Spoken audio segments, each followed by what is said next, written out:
The animal shelter echoed with the low, guttural growls of dogs behind metal cages. A constant clatter of rattling bars, barking echoes, and hurried footsteps filled the air, except in one corner. The back wing, the forgotten corridor, the place no volunteer dared enter without backup. At the very end of that hallway sat a reinforced steel cage, larger than the others, marked with a glaring red sign. "Do not touch. Extremely aggressive." Inside paced Cody, a massive German shepherd, shoulders broad, muscles coiled like steel springs beneath his dark, scarred coat. Deep gashes crossed his muzzle, souvenirs from past battles. His eyes burned with a storm of pain, fury, and something deeper, something broken. Every time a shadow passed by his cage, he lunged. Teeth flashed, metal groaned. Volunteers backed away, whispering the same words. "He's dangerous. He's hopeless. Put him down." But Cody wasn't always this way. Once, he wore a badge, not on his chest, but in spirit. He was a decorated canine officer, partnered with Officer Blake Turner, a kind man with calloused hands and a laugh that filled quiet precinct rooms. Together, they tracked suspects through rain-soaked alleys, located missing children in moonlit woods, and stood guard at community parades where kids patted Cody's head like he was a hero, because he was. Then came the raid. Gunfire, shouting, chaos. Cody lunged to protect Blake, but it wasn't enough. He watched the only human he'd ever trusted fall to the ground, silent and still. The world after that became a blur of kennels, handlers, leashes that felt like threats, and hands that reached out only to be bitten. Not out of malice, but out of survival.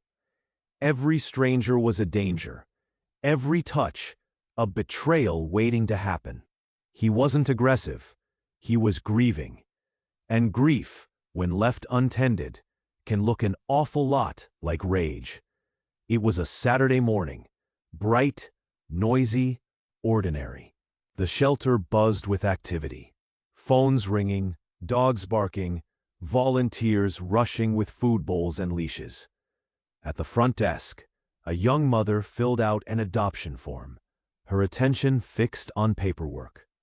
At her feet, her daughter, Emma, just 2 years old, wore a peach-pink dress that fluttered as she. Tiny white shoes squeaked against the linoleum floor.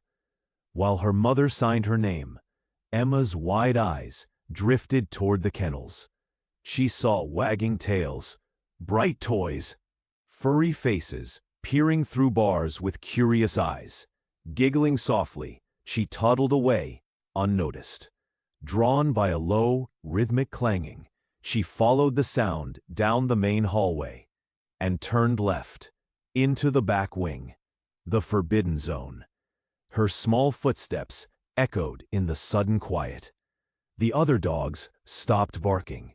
Even the air seemed to hold its breath as Emma approached the red-marked cage. Cody froze mid-pace. His ears shot up.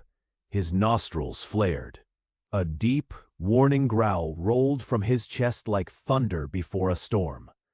At the far end of the hall, a volunteer dropped a leash. "Oh no, Emma, get back!" someone yelled.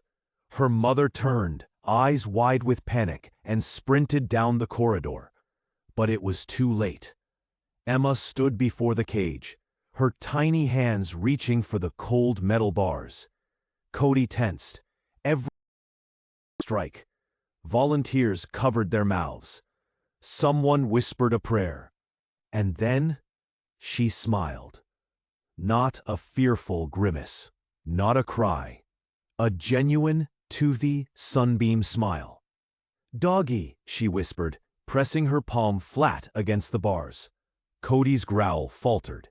His eyes narrowed, not in anger, but in something like confusion. He took one cautious step forward, sniffed her fingertips through the gap. His tail, once stiff and high like a battle standard, dipped, just slightly. Then, slowly, gently, he lowered his head and touched his scarred nose to her hand. Not a bark, not a gasp. Just stunned, tearful silence. The dog who attacked everyone. The canine labeled unadoptable. The shelter's most feared inmate had just allowed a 2-year-old to touch him. And in that fragile, sacred moment, the truth became clear. This wasn't about aggression. It was about memory. About love waking up from a long, painful sleep. Emma visited every drive with her stuffed bunny tucked under one arm, her pink dress swaying, her laughter echoing like wind chimes down the hall. Volunteers who once crossed the street to avoid Cody's cage now gathered quietly, watching in awe. Cody no longer paced, no longer snarled. When Emma approached, he sat, calm, attentive, eyes softening the moment he heard her squeaky shoes. She'd press both hands to the bars, and he'd rest his massive head against them, as if drawing warmth from her tiny presence. One afternoon, she dropped her bunny through the bars by accident. Volunteers braced for disaster. Cody had once ripped a handler's glove to shreds for coming too close. But instead, he sniffed the toy gently, picked it up carefully in his mouth, and pushed it back through the bars toward her. Then he sat, waiting, not for a treat, not for a command, just waiting to see her smile again. The shelter director called in Dr. Reynolds, a renowned canine behaviorist with 20 years of experience rehabilitating traumatized police dogs. When he arrived and saw Emma sitting cross-legged in front of Cody's cage, humming a lullaby while the giant dog watched her like a devoted sentinel, he stopped cold. "This shouldn't be possible," he murmured. Later, in a quiet office, he spread out Cody's old police file. Photos showed a proud dog standing beside Officer Blake Turner, a man with kind eyes and a young daughter. Blake died during a raid, Dr. Reynolds explained. Cody tried to save him, failed. Since then, every human has been a threat. He paused, voice thick. But Emma, she's the same age Blake's daughter was when he died. The room fell silent. He doesn't see a stranger, the doctor said softly. He sees the child he once protected, and he's remembering how to be a guardian again. Cody wasn't broken beyond repair. He was waiting for the right heart to reach him. A week later, the shelter director approached Emma's mother. "There's something we need to ask," he said gently. "Would your family consider adopting him?" She gasped. "Cody? But he's—" Before she could finish, Cody let out a soft, pleading whine.